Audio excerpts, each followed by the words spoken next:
Hi welcome to my channel electrical tech Kannada. ಇವತ್ತಿನ ವಿಡಿಯೋದಲ್ಲಿ ನಿಮಗೆ RCCಗೆ ಎಲೆಕ್ಟ್ರಿಕಲ್ ಪೈಪ್ ಅಳವಡಿಸ್ತಾ ಇರೋಂಥದ್ದನ್ನ ತೋರಿಸ್ತಾ ಇದ್ದೀನಿ. ಇದು ಪೂರ್ತಿ ಈಗ ಪೈಪೆಲ್ಲ ಫಿನಿಶ್ ಮಾಡಿದ್ದೀನಿ.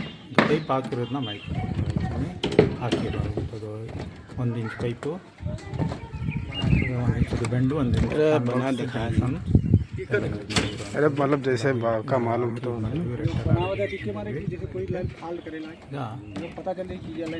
ಎಲ್ಲ ಡ್ರಾಪ್ ಮಾಡಿರೋಂಥದ್ದು ಎಲ್ಲ ಪ್ರತಿಯೊಂದು ಲಾಂಗ್ ಬೆಂಡೆ ಯೂಸ್ ಮಾಡೋವಂಥದ್ದು. ಪ್ರತಿಯೊಂದು ರೂಮ್ನ 4 ಕಡೆ, ಕೆಲವೊಂದು ಕಡೆ 2 ಕಡೆ, ಕೆಲವೊಂದು ಕಡೆ 3 ಕಡೆ, ಕೆಲವೊಂದು ಕಡೆ ಸಿಂಗಲ್ಲು ಬೇಕಾಗಿರೋದಕ್ಕೆ ಅಗತ್ಯಕ್ಕೆ ತಕ್ಕಂತೆ ಪೈಪ್ಗಳನ್ನ ಇಳಿಸಿದ್ದೀವಿ. ಇದರಲ್ಲಿ ನಿಮಗೆ ಲೈಟಿಂಗ್ ಸರ್ಕಿಟು, ಲೈಟ್ ಸರ್ಕಿಟ್, ಅದೇ ಡಿಶ್ ವೈರ್, ಡಾಟಾ ಕೇಬಲ್ಗೆ, ಸೆನ್ಸರ್ ಲೈಟು, ಇದಕ್ಕೆಲ್ಲ ಪ್ರತಿಯೊಂದಕ್ಕೆ ಸಪ್ರೇಟ್ ಹಾಕೋದು. RCCಲಿ ಎಲ್ಲೆಲ್ಲಿ ಬೇಕು ಅದನ್ನ ಡ್ರಾಪ್ ಮಾಡ್ತೀವಿ.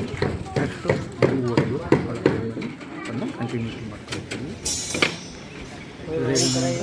ಎಸಿಗೆ ಸಪ್ರೇಟ್ ಇದೆ, ಅದೇ ಸಪ್ರೇಟ್ ಪೈಪ್ ಹೋಗಿ ರೂಮ್ಗಳಿಗೆ ಹಾಕ್ತೀವಿ. ಈಗ ಇದು ಗಾಡಿಗೆ, ರೂಮ್ಗಾಗಲಿ, ಗೀಝರ್ಗೆ, ವಾಷಿಂಗ್ ಮಿಷಿನ್, ರೆಫ್ರಿಜರೇಟರ್, ಪ್ಲಸ್ ಕೆಲವು ಯಾವುದಾದ್ರೂ ನಿಮಗೆ ಬೇಕಾದಕ್ಕೆ ಐರನ್ ಬಾಕ್ಸ್ ಯೂಸ್ ಮಾಡೋದು. ಔಟ್ಸೈಡ್ ವಾಟರ್ ಟ್ಯಾಂಕ್ ಇದೆ, ಪಂಪ್ ಒಳಗಡೆ ಹಾಕುವಂಥ ಮೋಟ್ರಿಗೆ ಕಂಟ್ರೋಲ್ ಇದೆ.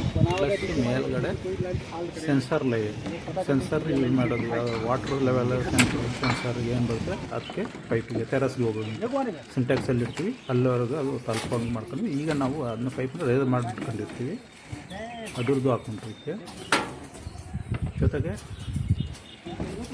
RCCಯವರು ಫ್ಯಾನ್ ಯೂಸ್ ಮಾಡಿರೋದು. ಈಗ ಬೆಡ್ರೂಮ್ಗಾಗಲಿ, ಹಾಲ್ಗಾಗಲಿ ಅವಕ್ಕೆಲ್ಲ RCCಯಲ್ಲೇ ಫ್ಯಾನ್ ಬಾಕ್ಸ್ ಹಾಕಿ ಯೂಸ್ ಮಾಡ್ಕೊಂಡಿರ್ತೀವಿ. ಅದರಲ್ಲೇ ಬರುವಂಥ ಉಪ್ಪು, ಹಾಗಾಗಿ ಫ್ಯಾನ್ ಬಾಕ್ಸು ಯೂಸ್ ಮಾಡ್ತೀವಿ. ಜೊತೆಗೆ ಬೇಕಾಗಿರೋದಕ್ಕೆ ಕೆಲವೊಂದು ಪ್ಯಾಕೇಜ್ಗೆಲ್ಲ ಮಾಮೂಲಿ ಜಂಕ್ಷನ್ ಹಾಕಿ ಲೈಟ್ ಹಾಕಿದ್ದೀವಿ. ಒಂದು ಕಡೆಗೆ ಸ್ಪಾಟ್ ಲೈಟು ಹಾಕಿದ್ದೀವಿ, ಅಂದರೆ ಡೌನ್ ಲೈಟ್ ಫಿಟ್ ಮಾಡೋದು. ಎಲ್ಲ ಈಗ ಹಾಕಿದ್ದೀವಿ. ಪ್ಲಸ್ ಮಾರ್ಕ್ ಮಾಡ್ಕೊಂಡಿರ್ತೀವಿ, ಅಡಿಗೆ ರೇಟ್ ಕೊಟ್ಟಿರ್ತೀವಿ. ನೆಕ್ಸ್ಟ್ बॉटम 16 mm तेल चाहिए ನಾವು ಓಪನ್ ಮಾಡ್ಕೊಂಡು ಹಿಂಗೆಲ್ಲ ಚೆಕ್ ಮಾಡ್ಕೊಂಡು ಕ್ಲಿಯರ್ ಮಾಡ್ಕೊಳ್ಳೋಕೆ ಈಸಿ ಆಗುತ್ತೆ. ರೇಟ್ ಕೊಟ್ಕೊಂಡ್ರೆ ಗುರ್ತಾಗೆ ಸಿಕ್ಕಾಗುತ್ತೆ. ಪ್ಲಸ್ಸು ಫ್ಯಾನ್ ಬಾಕ್ಸ್ ಆಗಲಿ, ಸ್ಪಾಟ್ ಲೈಟ್ ಬಾಕ್ಸ್ಗಳಾಗಲಿ, ಅಂದರೆ down light box same fan box ಕಮ್ಮಿ ಇರುತ್ತೆ. ಬೈಂಡಿಂಗ್ ವೈರ್ನ ಬೈಂಡ್ ಮಾಡಿರ್ತೀವಿ. ಅದರಿಂದ ಕಾಂಕ್ರೀಟ್ ಆಗೋ ಟೈಮಲ್ಲಿ ತೊಂದರೆ ಆಗೋಲ್ಲ, ಜರುಗಲ್ಲ. ಕೆಲವೊಂದು ಸತಿ ಏನು ಬೈಂಡಿಂಗ್ ಕಟ್ ಲಾಕ್ ಸರಿಯಾಗಿ ಮಾಡಿಲ್ಲ ಅಂದರೆ ಜರುಗ್ಬಿಡುತ್ತೆ. ಆ ರೀತಿ ಜರುಗ್ದಾಗೆ ನೀಟಾಗಿ ಬೈಂಡಿಂಗ್ ಎಲ್ಲ ಕಟ್ಟಿರ್ತೀವಿ. ಅದು ಈಗ ಗಾಡಿ ಬಂದರೆ ಕರೆಕ್ಟಾಗಿ ಗಾಡಿಗೆ ಬರೋ ವೇ ಏನಿರುತ್ತೆ, ಹಲ್ಗೆಗಳು ಹಾಕಿರ್ತಾರೆ, ಆ ಜಾಗಕ್ಕೆ ರೀಪರ್ಪಿಸ್ ಹಲ್ಗೆ ಅಡಿಗೆ ಕೊಡ್ತೀವಿ. ಆವಾಗ ಪೈಪ್ ಮೇಲೇನು ಪ್ರೆಸರ್ ಬೀಳಲ್ಲ, ಕಾಂಕ್ರೀಟ್ ಗಾಡಿ ತಳ್ಕೊಂಡು ಬರೋವಂಥದ್ದು. ಈ ಥರ ಎಲ್ಲ ಪ್ರಿಕಾಷನ್ ತಗೋಬೇಕು.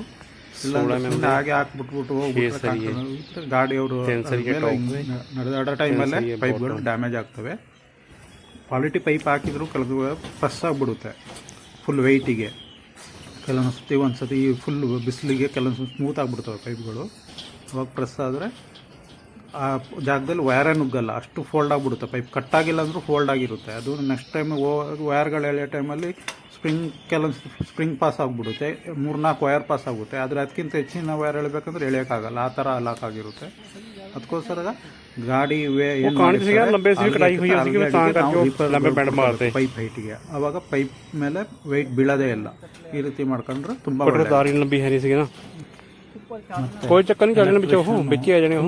ಮುಗಿದವರೆಗೂ ಒಬ್ಬ ಎಲೆಕ್ಟ್ರಿಷಿಯನ್ ಇಲ್ಲೇಬೇಕು. ಕೆಲವೊಂದು ಕಡೆ ಏನು ಮಾಡ್ಬಿಡ್ತಾರೆ, ಎಲೆಕ್ಟ್ರಿಷಿಯನ್ ಏನು ಇಲ್ಲಲ್ಲ, ಕೂತ್ ಹೋಗ್ಬಿಡ್ತಾರೆ. ಅಂತ ಕಡೆ ತುಂಬಾ ಪ್ರಾಬ್ಲಮ್ ಆಗ್ಬಿಡುತ್ತೆ.